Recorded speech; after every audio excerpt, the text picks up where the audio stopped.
A longtime Casper foster father is being charged with sexually abusing children.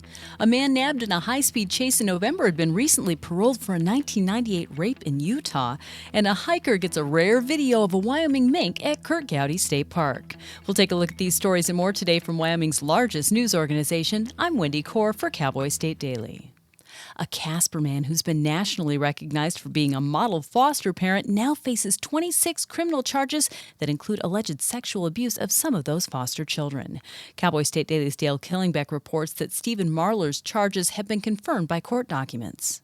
There are 20 counts of sexual misconduct against him, 5 counts of battery, and 1 count of child endangerment. So now he's facing these allegations in the Trona County Circuit Court, and that will come later this month. There will be a preliminary hearing. In 2013, Stephen and Kristen Marler were recognized by the Federal Administration for Children and Families with an Adoption Excellence Award, one of only 3 families across the nation to get the award that year.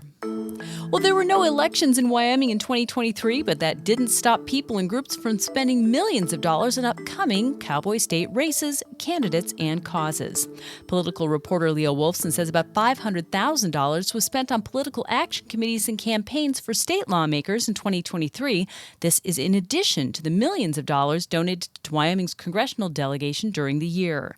Of note is the burgeoning rivalry between the Wyoming Caucus and the Wyoming Freedom Caucus, which represent the 2 main factions of the Republican Party. The Wyoming Caucus has a substantially larger number of money on hand right now. However, it's worth noting, obviously, that the State Freedom Caucus Network based in Washington, D.C., has the ability to assist the Wyoming Freedom PAC really whenever it chooses to, and that could be a substantial bump, especially as we get into the 2024 election season. As of last September, Senator John Barrasso was dominating campaign fundraising among Wyoming's Washington delegation, with more than $2 million raised through the first 3 quarters of the year.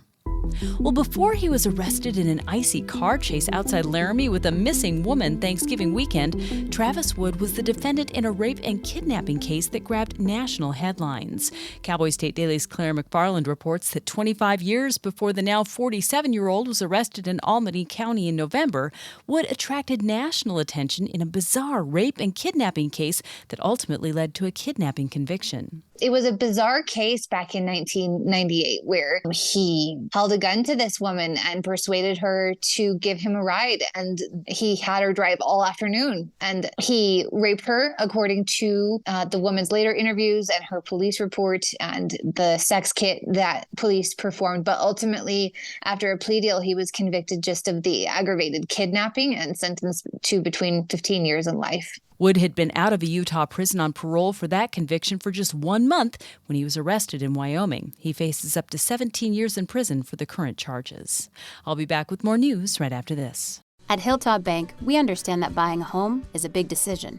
That's why we're here to be your trusted partner on the path to home ownership. Our experienced mortgage team will guide you every step of the way, from pre-approval to closing. We offer competitive rates and a wide variety of home loan options to best suit your needs. With our local knowledge and personalized service, you'll feel confident and comfortable throughout the entire home buying process. Contact us today to start your journey toward home ownership. Hilltop Bank, member FDIC, equal housing lender.